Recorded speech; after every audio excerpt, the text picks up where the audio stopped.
I'm Johnny Tubi. I'm Hopeless Romance. And we're being another fan fiction of Simba as a cub. And now for another chapter, Who Are You? Anyway, music belongs to Ron Jones, Elton John, mlebo, Hanz Zimmer, and Mark Harrison. Art belongs to You Hopeless Romance and Jorden Myrtles. So here we go. Chapter 2. Who are you?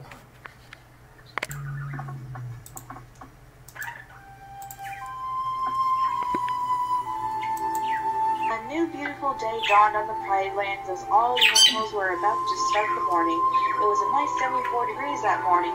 All was fine as a baboon mandrill hybrid was savannah finishing up his work the night before. Collecting fruits, herbs, and other various berries that were going to make him into medicines and side dishes for his breakfast. Freaky was only supposed to be away from his home for an hour last night, but the berries he found made him want to stay up all night and snack and stargaze all night. Since the Pridelands was the only doctor and shaman, his work was never done. So it was time for him to be back on the old baobab tree and to serve his home and laboratory. As he got back to the tree, he noticed that there was something was very different with it. Rafiki noticed a series of rough goes and gnarled bark. Someone was here last night, he thought. A possible 2 lions, by the looks of them, scratches. Must be Simba and Nala, he continued, to think only the 2 would have been aggressive enough to break in and entering.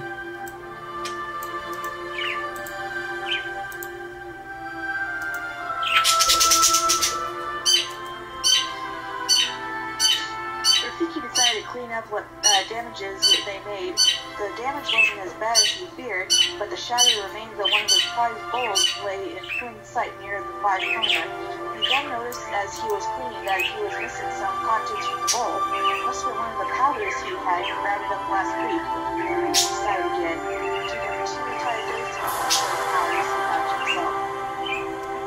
Then he noticed part of the tree was different. Part was young, with fresh sap smell, and the rest of the old self. Then he saw a piece of young wood that was totally young, with new spots and fresh sap in it. How is this possible, he said. Then it came to him. Oh, shit, the monkey said. It was a special potion made when he was drunk on the berries that he stimulated alcohol mix with some alpine airplane scotch. He had no memory of how he made it. He just knew he made this stuff as he tested it once before and saw growing down effects on plants. He himself would preserve it to study it later, as he wanted to study the growing down effects on these plants and other shrubs. But should he have never left the tree? He placed this liquid where no one can get to it. He then came to a realization that it was the 2 lions, Simba and Nala, that made this happen.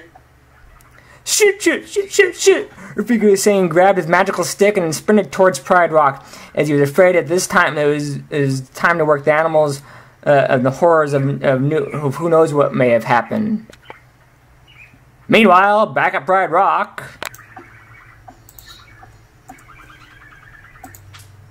Nala awoke slowly to take in the brand new day. She loved waking up as it felt so peaceful to her. On some mornings, Simba would still be asleep beside her, and she would be able to nestle herself back into his chest and drift off to sleep in the warmth of his body. However, most of the time, Simba was an early riser. He always usually was since cubhood, so it'd be no surprise if already awake. Sighed. Well, he's doing his duty as much as his love for me.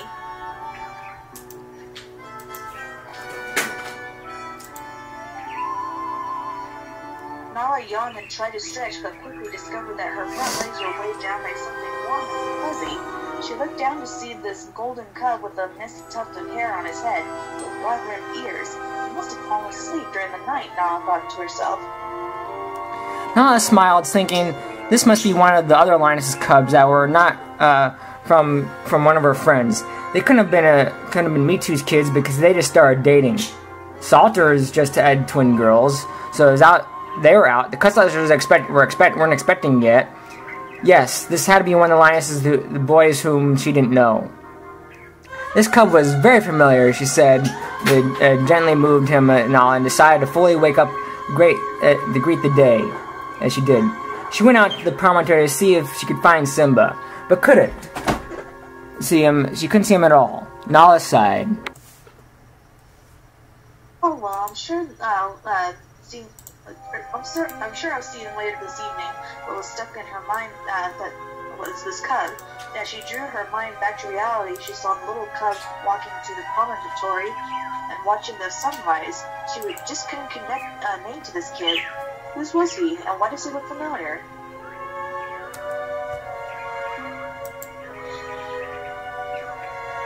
After playing the name game in her head, she heard the twanging voice of the cub starting to talk to her.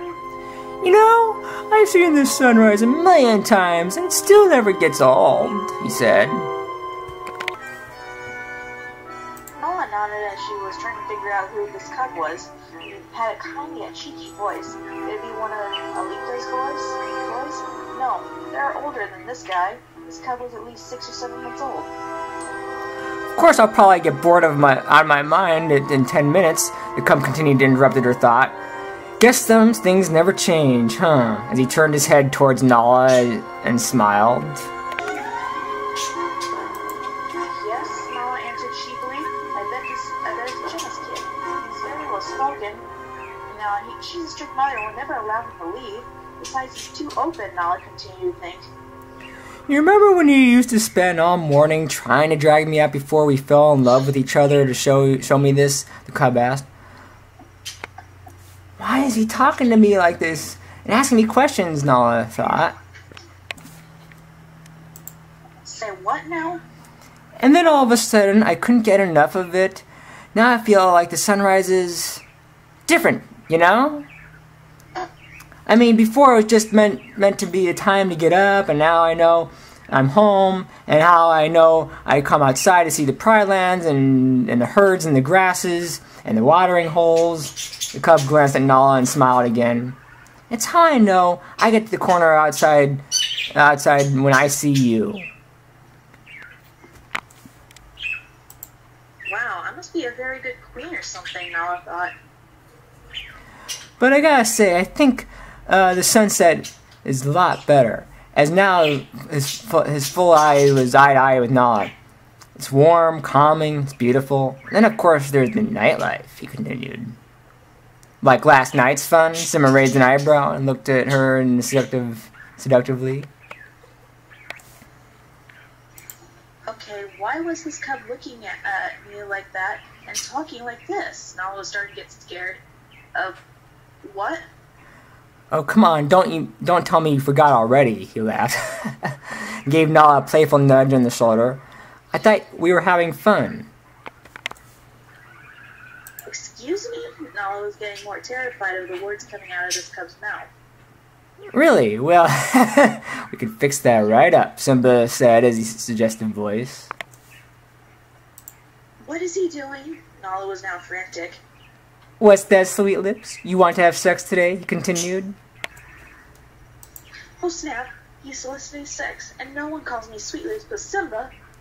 Ah, no. Ah, no! Now Nala practically shouted. Nala was shocked and then pissed that the cub wanted to make love to her and was horrified at his remarks. Who is he? Simba went agape. What did I say? You know exactly what you said. Don't you know better than that? What having sex is bad? Not to mention asking for it?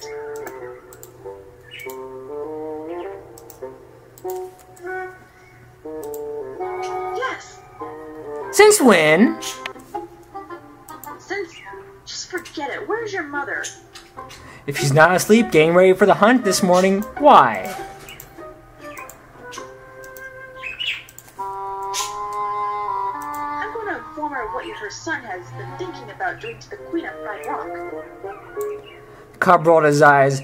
Well, considering I'm not married to the Queen of Pride Rock, I doubt she'd be very surprised about that.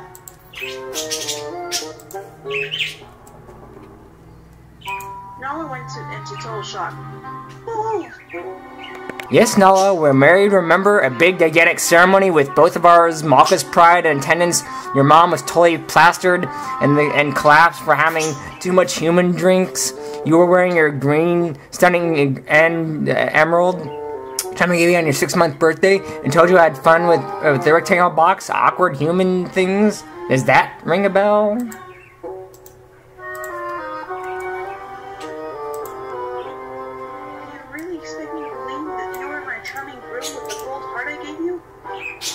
Well, yeah, 'cause I kinda was.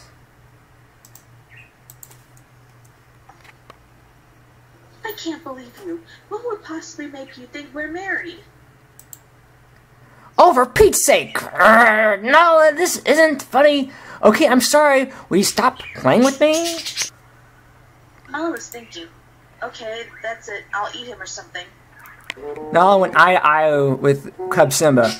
Okay, let me get my one thing here. Nala was slowly growing.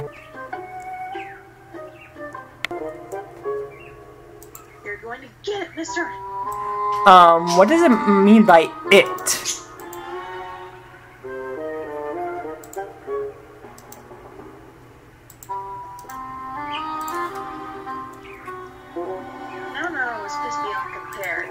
About to grab the cub by the nape and take him to his mother with the thoughts of killing him or eating him, but Simba saw what was happening and scampered away. Whoa, Nala, what the hell are you doing? Well, assuming I don't eat you first, I'm taking you straight to your mother, and I don't care if she's drunk like my mom either. She's going to hear about this, she answered as she stalked toward him, the cub scooting away with his back legs all while finally she caught up to him and pinned him down with a forepaw to the chest. And after that, I think the king might want to hear about what you said to his wife. With that, she bent down and grabbed the cub around the neck again, this time making sure to bite down hard enough to keep his neck sore for weeks. Just wait till Simba gets home, she said. She threw gritted teeth in his neck and his mouth. The cub coughed and stuttered. Then he finally got out in the sentence. Whoa, no, he screamed at the top of his lungs. I am Simba! After hearing him scream in that voice, she came in dead stop and opened her mouth and dropped him. He's got to be lying, she thought in confusion. Now, what the hell is going on? You're Simba? Nala spoke like Captain Kirk. Cub rolled his eyes. No, I'm Timon. Of course I'm Simba, he spat back in sarcasm.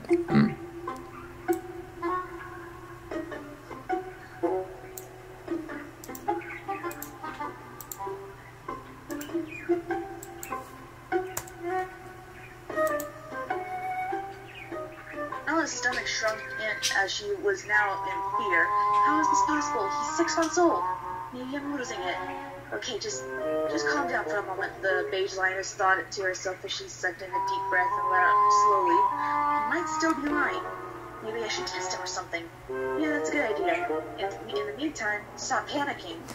Nala's now dead eye to eye with the cub. Okay then, Simba, what's my favorite color? You can't be serious.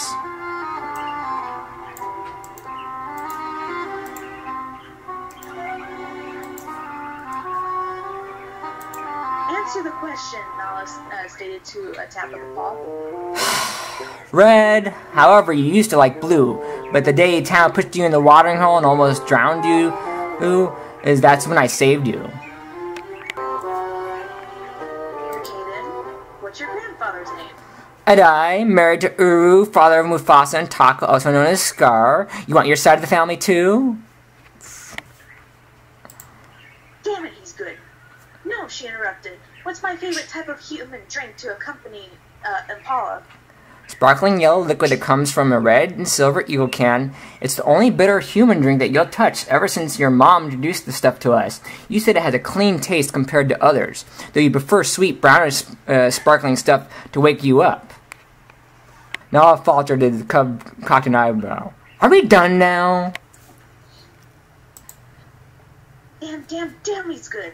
Nala racked her brains desperately, trying to think of something that Simba could ever possibly know about.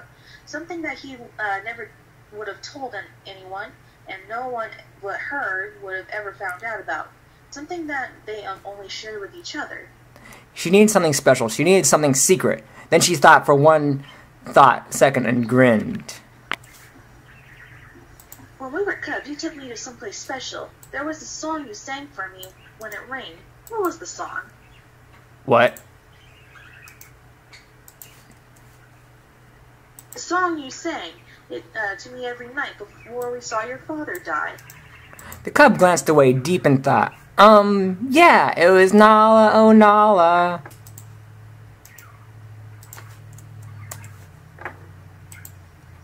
Yeah, Nala confirmed. Her heart was pounding. Nala, oh Nala, the most beautiful lioness in the world. I love you deeply. You're the only one for me. Oh, it is you, Nala finished with a single breath, stumbling back in shock. It was him. It was really him. This little tiny cub was her husband. Nala sat down and had her eye as big as the mangoes, and Forepaw climbed tightly over her open palate. A dizzying wave of shock and confusion flowed down her spine and back again. It was her paws felt like everything was filled, and her hand too. That matter, how could this be possible? Was it even possible? Even Mom, when she was drunk, doesn't hallucinate like this, but Mom's not drunk. The cub stood up. No, Simba stood up, but it couldn't be Simba. Simba's bigger than Simba had a mane. Simba was strong and muscular and heavy.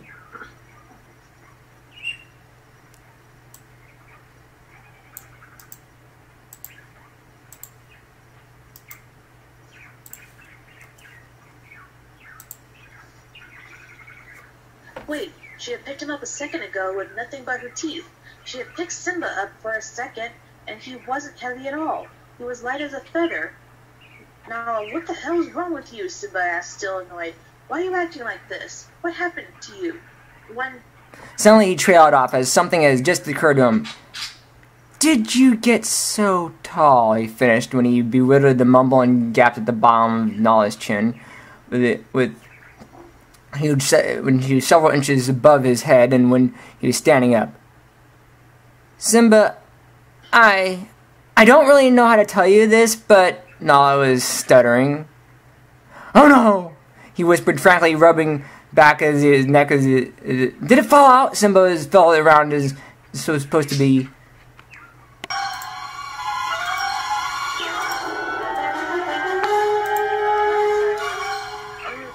Simba looked up at Nala for a few seconds. Both lioness and cub stared at each other with equally wide eyes. Practically flew off by a block, taking off in the direction of the watering hole in full sprint. Oh boy, Nala thought. What if everyone else has tried as a cub too? What if she turned into a cub?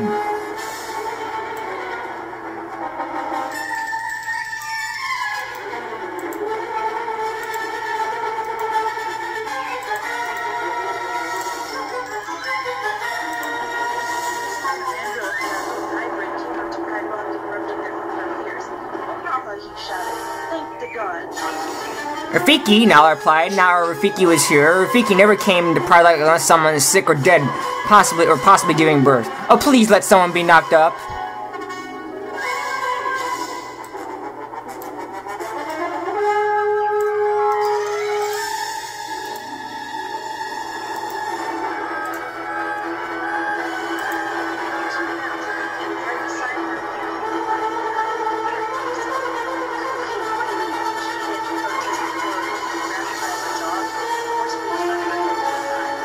Do you feel nausea? Any headaches? Back pain? Loss of muscle tone? How's your memory? He asked without giving her a chance to answer.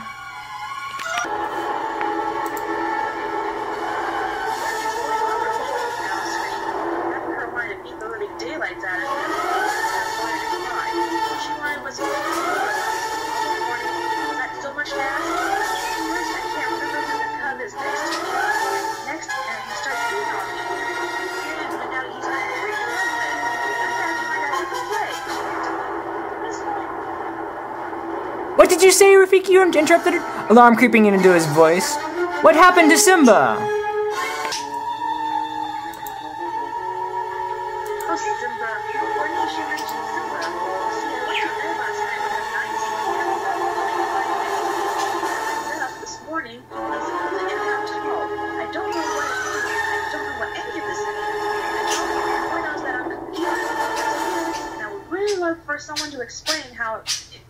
exactly how it would be possible for an adult lion to turn into a small child overnight. Hey, Rafiki shouted, grabbing the back of her neck, stroking it what was supposed to be a pacifying gesture. So far it wasn't working. "Where is Simba?" he asked, loudly and slowly. Well, they see he's... At that exact moment, an ear-piercing scream ripped through the picturesque image and around her. It's been a normal day. Nala first guys was as soon as that young lioness had just found a giant hairy tarantula crawling up her leg. But today she knew that there was only one mouth that could have come from. Both she and Rafiki turned around towards the nose. It was coming from the watering hole. The heavy-sighed Rafiki turned back around and eyed Nala, a look of silent resignation crumpling his face into a scowl. "Go get Simba," he muttered. "We need to talk." And that is the end of Chapter 2. Who are you? From Simba as a Cub. All music belongs to Ron Jones, Elton John, mlebo, Hanz Zimmer, and Mark Harrison. All art belongs to You Helpless Romance, and Jorden did a 1 or 2 frames here. Again, rated PG13, not for children. I'm Johnny 2B. And I'm Hopeless Romance. Thank you, and have a good night.